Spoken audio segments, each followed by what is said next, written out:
Well, what's going on, good people? Welcome to College Football Final Week 10 Times the After Effects Show. I'm your host, LeBron Stephan, but you can call me LBZ, L Boogie, Big Brown, B Ron, LB, Barani. The choice is yours. And y'all know how we do. Let's just dive right in.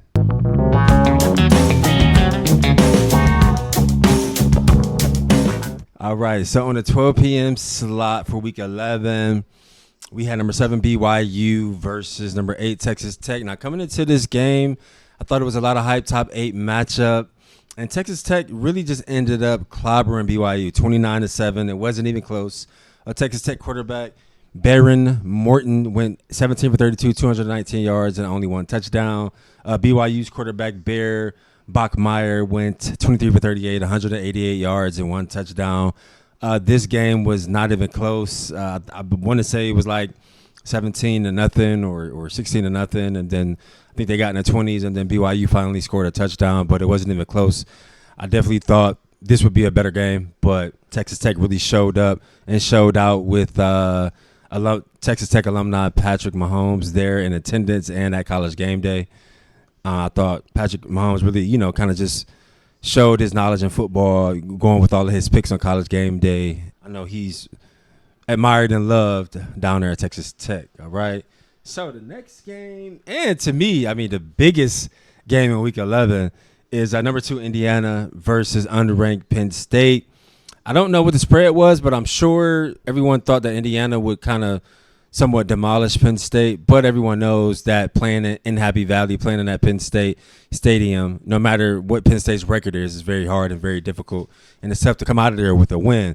Indiana was able to pull out the win 27-24, man, but not without a massive 87-yard touchdown drive from Indiana's quarterback Fernando Mendoza. His total stats were he went 19 for 30, 218 yards, one touchdown and one interception. Wide receiver Charlie Becker had 7 catches for 118 yards. I really thought Kurt Kignetti did a really good job leading his guys. I thought this was Indiana's first time having a really big challenge and having to overcome adversity. Not urgency, adversity. I thought this was Indiana's first time having massive adversity, being down 24-20 with less than 2 minutes left. And, let's just be real. I thought Fernando Mendoza was surgical. I thought he went down the field with precision. I thought he showed a lot of moxie.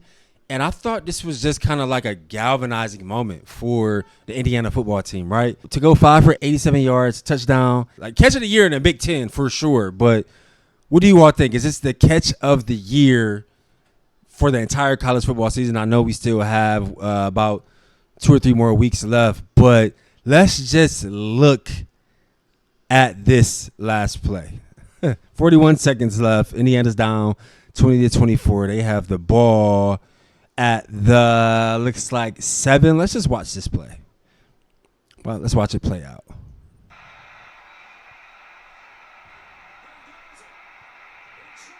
And trouble. Look at that catch. Now, originally I thought that he got his left foot down. He high pointed the ball, was in trouble. Look at this. High point. Now, it looks like the right leg is going to come down and touch, but he ended up squeezing to getting the left to touch without the right touching. It's like, oh, my goodness. Like, unbelievable. Catch of the year for sure. And like just from a gravity standpoint, right? Like you high point the ball and you're coming, like he jumped really high, but he's coming down. It looks like that right foot is going to touch. After he lands, he keeps that right toe or foot off of the ground so it doesn't touch out of bounds. He got that left foot down and touchdown Indiana. So like I said, I really just thought that was a galvanizing moment for Indiana. That win moved into 10-0. They have 2 games left before the Big Ten championship. So now, they celebrate that the day after the game. But now how can they stay focused to go 1-0 next week and 1-0 in Week 13 to be 12-0 and enter the Big Ten championship versus probably Ohio State, right? I know Ohio State has Michigan in that final week, but massive win for Indiana, massive win for the Big Ten. Let's go to the 3:30 slot. We had number 3 Texas at number 19 Missouri. And Texas A&M just went to Missouri and absolutely massacred them. They won 38-7. Quarterback Marcel Reed went 20 for 29, 221 yards, 2 touchdowns. I thought he really just played well, had a very good pace, was able to move the offense when he needed to and get in the end zone when they needed to. Also, running back Reuben Owens carried the ball 13 times for 102 yards and 2 touchdowns, so he was able to get in the end zone twice. And, I mean, this game wasn't even really close. Texas A&M is now 9-0.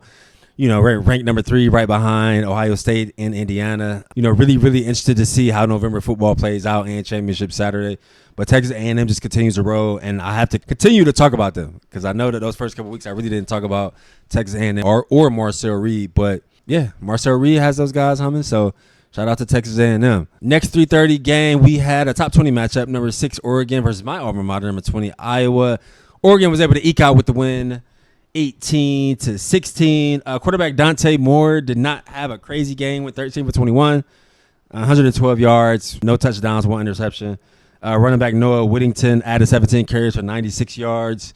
Iowa's quarterback Mark Gronowski went 10 for 18, 138 yards, 1 touchdown. But it was your typical Iowa game, right? Rainy, gritty, cold. Both teams under 20 points. And, when Iowa scored that touchdown to go up 16-15, Oregon can be too surgical. And even though Dante Moore did not have a good game, I was kind of nervous to see if he would be able to, move that offense down the field to get in field goal range. And they were able to do that and kick that field goal, I think, with less than 10 seconds left. So, sucks that my alma mater lost, but really hard-fought game. I thought Kirk Ferentz had the guys ready to go. And also, shout out to the 2015 Iowa Hawkeyes, the team that went 12-0. I know that it was their 10-year reunion. Some of those younger guys that I knew, that I didn't play with, but knew were on that team and at the game yesterday. So, shout out to the 2015 Iowa Hawkeyes. And then the last game we have on the slate for 7:30 is unranked LSU versus number 4 Alabama. Alabama was able to pull out with the win 20-9. Quarterback Ty Simpson went 21 for 35, 277 yards, 0 touchdowns. On the other side, LSU quarterback Garrett Nussmeier went 18 for 21, 121 yards, no touchdowns, but he was benched again for a second straight game in the second half. I want to say in the fourth quarter. But again, like we've been saying all season long, Alabama continues to figure out how to win games. I didn't think this win was sexy. None of the numbers showed that. I don't think this may be the first game Ty Simpson has gone with no touchdowns.